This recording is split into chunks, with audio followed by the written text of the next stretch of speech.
बिस्मिल्लाहिर्रहमानिर्रहीम। हमारा जो आज का आर्टिकल है वो BSc physics part 1 paper A mechanics से है। इसका चैप्टर नंबर 1 वेक्टर्स है।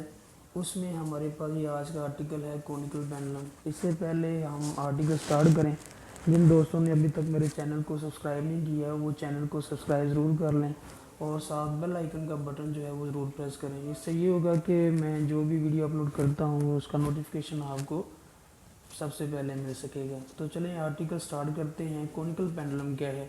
हम क्या करते हैं, एक फर्म सपोर्ट कंस्ट्रक्ट करते हैं। कोई एक आपके पास कोई मजबूत सहारा है सीलिंग लाइक, तो इसके साथ आप एक स्ट्रिंग को अटैच करके सस्पेंड कर देते हैं और इस तरह से कि स्ट्रिंग के दूसरे एंड पर हमने एक बॉब को, आइसोलेटेड बॉब को इसके साथ अटैच किया हुआ है।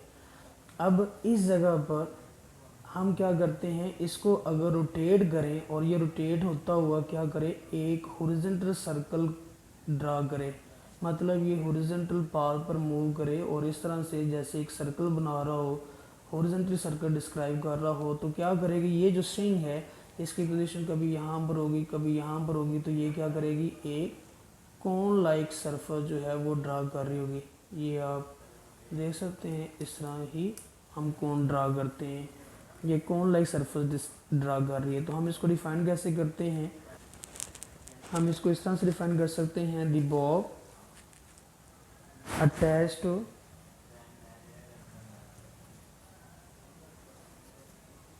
One end of string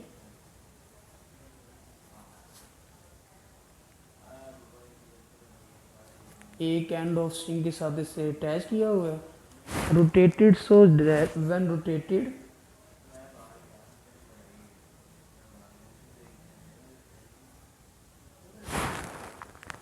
when rotated in a horizontal circle,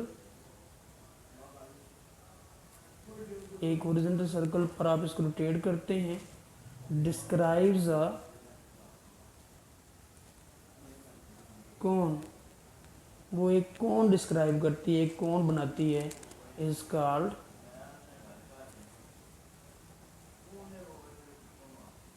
conical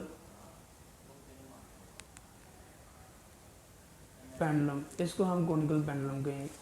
अब डायग्राम की तरफ देखें तो हमारे पास ये स्ट्रिंग की लेंथ है। यहाँ पर अगर मैं देखूँ तो वेट वर्टिकली डाउनवर्ड ऐड कर रहा है, which is equal to W is equal to mg, जबकि इस लेंथ L की स्ट्रिंग में जो टेंशन प्रोड्यूस हो रही है वो T है, जो को ऊपर की तरफ ऐड कर रही है as a reaction.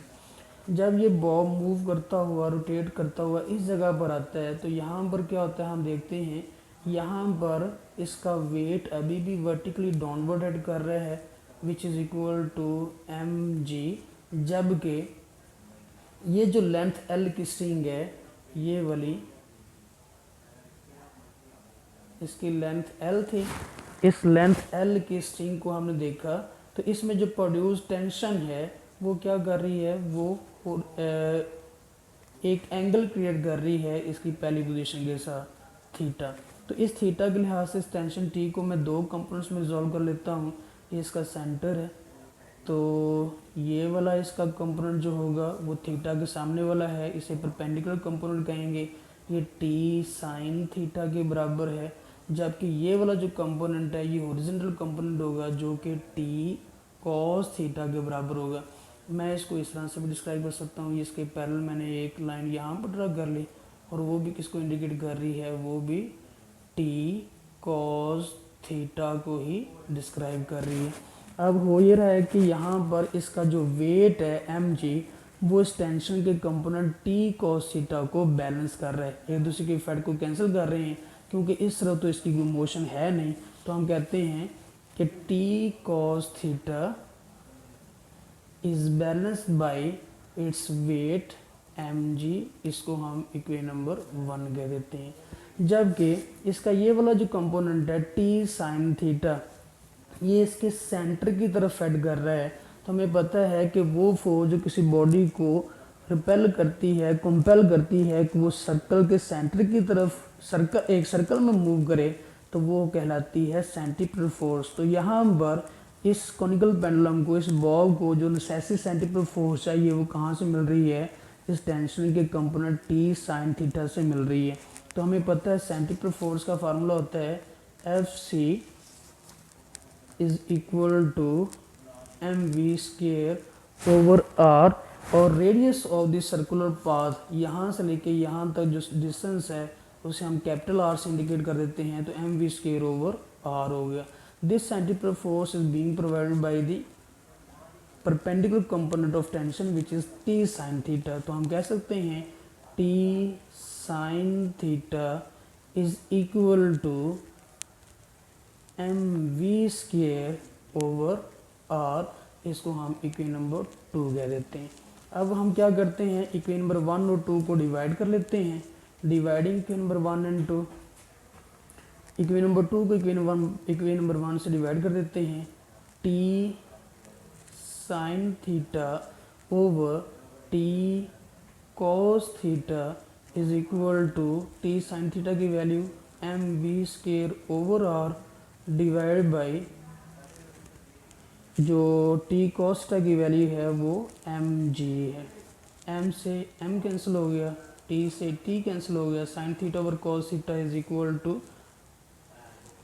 Ten theta होगा, and it is equal to V square over R, नीचे आके मल्टीप्लाई हो जाएगा आर इंटू जी। हमें v की वैल्यू फाइंड करनी है, तो v यहाँ से फाइंड किया जा सकता है V square is equal to are G, divide हो रहा है इधर आके मल्टीप्लाई हो जाएगा आर जी इंटू टेन थीटा। तो इसका हम जो हमारे पास रिलेशन आया था V square is equal to R G into ten theta, हम क्या करते हैं v फाइंड करने के लिए इसका स्क्वायर रूट ले लेते हैं, तो ये हो जाएगा square root of r ji into ten theta. ये हमारे पास इसकी वैल्यू आ गई है जो वेलोसिटी की वैल्यू है। जबकि हमने पढ़ा है, आपने डायग्राम में देखा कि जो बॉडी है, जो कॉर्निकल पेंडुलम का बॉब है, वो सर्कुलर पाथ पर मूव कर रहा था, तो उसके लीनियर वेलोसिटी और एंगुलर वेलोसिटी के दरमियान रिलेशन क्या होगा, हमने पढ़ा हुआ है where v is equal to r into omega होता है। तो जहाँ पर v है वहाँ पर हम क्या लगा सकते हैं, आर ओमेगा लगा सकते हैं। सो v की जगह पर आर ओमेगा लगा दिया, it is equal to R G into ten theta square root. अब ये आर इधर मल्टीप्लाई इधर आके डिवाइड हो जाएगा, omega is equal to are g ten theta का स्क्वायर रूट ओवर आर। इस आर से आर को कैंसिल करने के लिए मैं इसको लिख सकता हूँ स्क्वायर रूट के अंदर, अगर इसको लेके आना चाहूँ तो ये लिखा जा सकता है आर जी into ten theta over r square, फिर इसको मैं स्क्वायर रूट के नीचे लिख सकता हूँ क्योंकि इसका स्क्वायर का स्क्वायर रूट आर ही रह जाएगा ऊपर। वैसे ही इस आर को इस आर से काट दें, हमारे पास बच जाएगा G into ten theta over R का square root, it is equal to omega. अब टेन थीटा की जगह पर हम इसकी वैल्यू पुट कर देते हैं, जो हमारे पास आया था ओमेगा इज इक्वल टू, अब टेन थीटा की वैल्यू पुट कर देते हैं, omega is equal to G into ten theta की जगह पर sine theta over cos theta divide by R का स्क्वायर रूट। ये कॉस से नीचे आके मल्टीप्लाई हो जाएगा, फिर हो जाएगा G sine theta over R cos theta whole का स्क्वायर रूट ओमेगा। तो डायग्राम से हम अगर फाइंड करें, ये जो साइन थीटा की वैल्यू है ये किसके बराबर होती है वो फाइंड की जा सकती है। मैं यहाँ पर डायग्राम दोबारा ड्रा कर देता हूँ। ये मेरे पास स्ट्रिंग के साथ अटैच बॉब था जो हॉरिजॉन्टल सर्कल पर मूव कर रहा था। अब बॉब यहाँ पर आ गया था, ये एंगल क्रिएट कर रहा है थीटा, और ये थी इसके अंदर इसकी लेंथ एल में प्रोड्यूस टेंशन, और ये सर्कल का सेंटर यहाँ से यहाँ तक ये आर है। हमें फाइंड करना है साइन थीटा। साइन थीटा क्या होता है? साइन थीटा होता है परपेंडिकुलर ओवर हाइपोटेन्यूस। तो इस डायग्राम में ये जो आपके पास एक ट्रायंगल बन रही है, थीटा के सामने वाला परपेंडिकुलर है और ये जो है ये इसका हाइपोटेन्यूस है। स्ट्रिंग की जो लेंथ है इसका हाइपोटेन्यूस बन रही है। तो हम यहाँ पर लिख सकते हैं फ्रॉम फिगर, हम लिख सकते हैं from figure sine theta is equal to perpendicular r over hypotenuse l. तो यहाँ से हमारे पास साइन थीटा की वैल्यू आ गई है जो हम यहाँ पर साइन थीटा की जगह पर पुट कर देंगे। और ओमेगा, ओमेगा हमने पढ़ा हुआ है, यहाँ ही लिख देता हूँ, and omega is equal to 2 pi over t होता है। सो ओमेगा की जगह पर मैंने लिख दिया 2 pi over t is equal to g. Sine theta की जगह पर लिख देता हूँ आर ओवर एल और divide by r into cos theta. ऊपर आ गया इसका स्क्वायर रूट। आर से आर कैंसिल हो जाएगा, एल नीचे डिवाइड हो रहा है इसके साथ आके मल्टीप्लाई हो जाएगा। ये हो जाएगा 2 pi over t is equal to, ऊपर बच गया जी और एल नीचे आके मल्टीप्लाई हो गया एल कॉस थीटा और ऊपर है स्क्वायर रूट। फर्स्ट रिलेशन था 2 pi over t is equal to g over l cos theta. अब इसको इस तरह से उल्टा लें आप इसको, t over 2 pi is equal to L cos theta over G का स्क्वायर रूट। और ये 2 पाई इधर डिवाइड हो रहा है, इधर आके मल्टीप्लाई होगा। t is equal to 2 pi L cos theta over G का स्क्वायर रूट। ये इसके टाइम पीरियड का फार्मूला आ गया। Time period of conical pendulum is equal to 2 pi L cos theta over ji.